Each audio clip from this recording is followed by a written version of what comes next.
Railway station पर उतरिए, वहां लिखा रहता है रूपानी चप्पल आपका स्वागत करता है।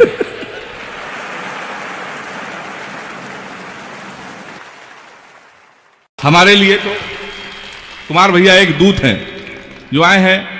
सर अभी कह रहे थे कि अगर किसी नेता के लिए या किसी दल के लिए कुछ कोई कभी कह जाए तो बुरा बिल्कुल नहीं मानना है।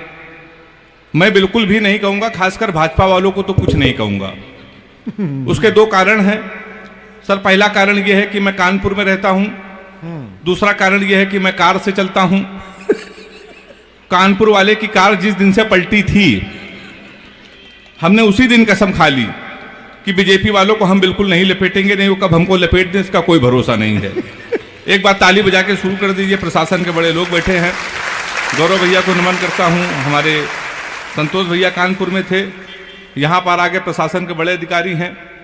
प्रशासन और पुलिस के लिए भी कुछ नहीं कहूँगा। पुलिस थाना चौकी आपने सुना होगा, थाना नाम हमारे कानपुर की देन है थाना। अच्छा, हमारे यहाँ कानपुर के पुलिस वाले किसी को पकड़ के खंभा पकड़ाते हैं, दरोगा लट चलाता है, कहता है तू था, तो कहता है ना, कहता था ना, था ना, वहीं से थाना उत्पन्न हुआ है। संतोष जी बैठे हुए हैं तो मैं प्रणाम करता हूं। कानपुर आप कभी आइए, आप तो कानपुर के बगल में रहते हैं। हिंदुस्तान का सबसे विचित्र शहर अगर कोई है तो कानपुर है। मैं एक स्कूल में पढ़ाता हूं। हाथ से कभी अगर टीचर हो जाए तो बच्चे का भविष्य आप समझ सकते हैं। हमने अपने ही स्कूल के एक बच्चे से पूछा, हमने कहा बेटा ये बताओ 1 किलो रुई और 1 किलो लोहा दोनों में भारी क्या होगा? उसने कहा मास्टर साहब लोहा भारी होगा। मैंने कहा बेवकूफ, मैं जो तुमसे कह रहा हूं कि 1 किलो रुई 1 किलो लोहा, जब दोनों 1 किलो है तो लोहा कैसे भारी होगा? इसका जवाब सुनिएगा। उसने कहा मास्टर साहब आप हमको 1 किलो रुई फेंक के मारिए, हम आपको 1 किलो लोहा फेंक के मारते हैं। हाँ ऐसी ताली बजाइए, आप जान जाएंगे क्या भारी होगा। विजय भाई भी बैठे हैं। हमने दूसरा क्वेश्चन पूछा, हमने कहा हिंदुस्तान में सबसे तेज उड़ने वाले पंछी का क्या नाम है? उसने जवाब दिया हाथी। हमने खड़े हो जाओ तुम्हारे बाप क्या करते हैं? उसने कहा योगी जी की बुलडोजर चलाते हैं। हमने कहा बैठ जाओ, हाथी सही जवाब। बहुत अच्छा। तो मास्टर जी बड़ा होशियार होता है भाई साहब। मैं उसी कानपुर से आया हूं, इतना अद्भुत शहर हमारा है। कभी आप बनारस जाइए, आप तो जाते ही होंगे, बनारस जाइए, रेलवे स्टेशन पर उतरिए, वहां लिखा रहता है बनारस का पान आपका स्वागत करता है। कभी आप जाइए, आप कभी आगरा जाइए, वहां उतरिए, वहां लिखा रहता है आगरा का पीठा आपका स्वागत करता है। हमारे कानपुर आइए, रेलवे स्टेशन पर उतरिए, वहां लिखा रहता है रूपानी चप्पल आपका स्वागत करता है। मैं उसी कानपुर से आया हूं साहब। अभी दादा कुमार सर के आशीर्वाद से मैं लाफ्टर चैलेंज में पहुंचा। मैं जब वहां शूटिंग कर रहा था तो वहां से आया तो सर मेरी घड़ी खराब। मैंने गौरव भैया जीवन का सबसे बड़ा पाप ये किया, कानपुर वाले से टाइम पूछ लिया, हमारी घड़ी खराब। हमने कहा टाइम क्या हो रहा है? तो हमसे कहने लगा ऐसा गुरु तुरंत यहां से निकल लो, टाइम बहुत खराब है। तो हमारे मुंह बिल्कुल मत लगना, नहीं तो तुम्हारा टाइम भी खराब हो जाएगा। तो हमने कहा टाइम न बता दे, ये बता दे तेरा मूड क्यों खराब है? तो उसने कहा भाई साहब एक लड़की को हमने इतना कहा कि बड़ी कमजोर है, कुछ खाया कर, वो हमारा 50,000 रुपए खा गई। तुम साले हमारे मुंह लगे हुए हो, हमारे मुंह बिल्कुल में लगना बहुत भरे बैठे हैं। तुमने कहा ऐसा क्या है? कहने लगा है कुछ नहीं, एक लड़की के चक्कर में 5 साल से लगे थे। हम समझते थे हमसे प्यार करते हैं, मुझसे प्यार करते हैं, तो इसमें हुआ क्या? कहीं हुआ कुछ नहीं भाई साहब, हमारे नगर निगम का चुनाव चल रहा है, उसको मिल गई है पार्षद की टिकट। पूरे शहर में होल्डिंग लगी है युवा दिलों की धड़कन पुष्पा पाल। तुम साले हमसे टाइम पूछ रहे हो? लोग तो नारा लगा रहे हैं मोहर मारो तान के पुष्पा को पहचान के। कल एक लड़का कान में नारा लगा रहा था, इस बार हाथ उठा के ताली बजाना, लैया बड़ी करारी है, पुष्पा पाल हमारी है। तो सब हमारा उत्तर प्रदेश सबसे अद्भुत है। सर तो हमारे दिल्ली से आए हुए हैं।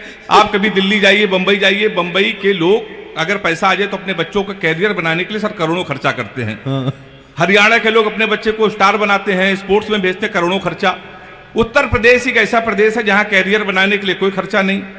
250 का कुर्ता लीजिए, 350 का सफेद पैजामा, 50 रुपए का काला चश्मा, 40 रुपए गले में डालने वाला अंगोछा। हमारे यहाँ तैयार हो जाता है युवा हृदय सम्राट। ये केवल हमारे उत्तर प्रदेश में होता है सर। तो मैं उसी उत्तर प्रदेश का रहने वाला हूं। लोग बड़ी तुलना करते हैं तुम्हारा उत्तर प्रदेश कितना नकारा है, कितने आलसी लोग हैं। अभी जब हरियाणा के बच्चे ने भाला फेंक के स्वर्ण पदक जीता, हाँ। तो एक वीर रस के कवि ने हमसे कहा अगर यही भाला हम पाकिस्तान में फेंक दें, पाकिस्तान तो निपट जाएगा। हमने कहा इसमें हिंदुस्तान की बेइज्जती है, भाला इतना बड़ा, पाकिस्तान इतना बड़ा। 4 लाइन में मैंने पाकिस्तान को निपटा दिया है। अगर वो निपट गया हो तो मुझे तालियां बजा के मुझे बताना। मैंने लिखा कपड़े जिस पे टंगते हैं वो कीली फेंक के मारेंगे, कसी हुई ना मिल पाई तो ढीली फेंक के मारेंगे, जो भाला फेंका नीरज ने वो चीन की खातिर रखा है, पाकिस्तान तुमको तो हम तीली फेंक के मारेंगे। हम लोग सब ऐसे ही निपटा देते हैं पाकिस्तान को। लोग बड़ी तुलना करते हैं, पाकिस्तान हमसे कहता है हम कश्मीर ले लेंगे, कश्मीर ले लेंगे, कश्मीर ले लेंगे। हमने कहा बेवकूफ पाकिस्तान, सीमा हैदर तो हमसे ले नहीं पा रहे हो, तुम हमसे कश्मीर ले लोगे। तो लोग बड़ी सब तुलना करते हैं कि हरियाणा के लोग स्वर्ण पदक जीतेंगे, उत्तर प्रदेश के लोग कितने नकारा हैं। हमने कहा इसमें बहुत बड़ा अंतर है। हरियाणा का बच्चा सर सुबह 4 बजे जगता है, सबसे पहले जाता है जिम, 4-5 घंटे जिम करता है, वहां से आता है 4-5 किलो फल खाता है, वो सो जाता है। शाम को 5 बजे फिर वो सो के उठता है, फिर वो जिम जाता है, फिर 4-5 किलो फल खा के 2-4 घंटे टहल के सो जाता है।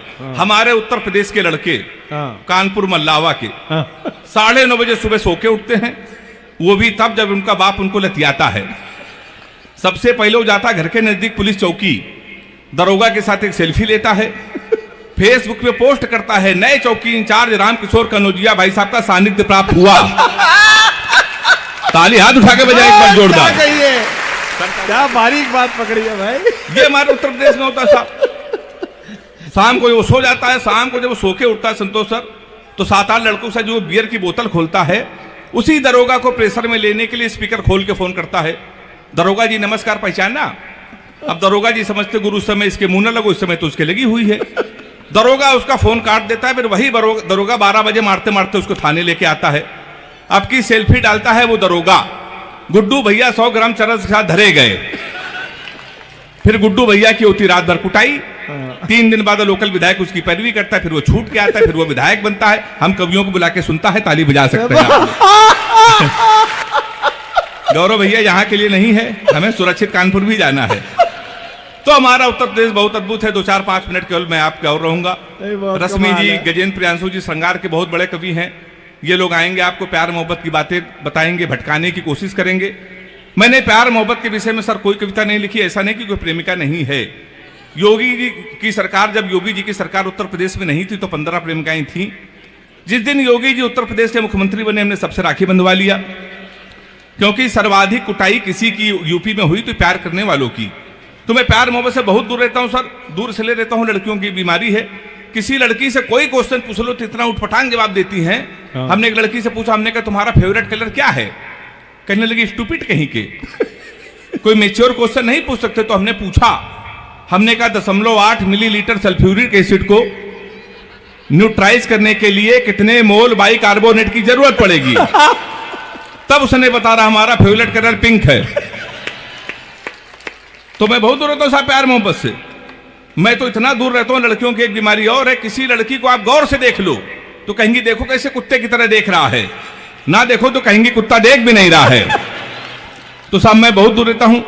हमारे गजेंद्र भाई हैं, कह रहे थे हेमंत नाम में कुछ नहीं रखा, नाम में कुछ नहीं रखा। सही कह रहे थे सर, नाम में कुछ नहीं रखा है।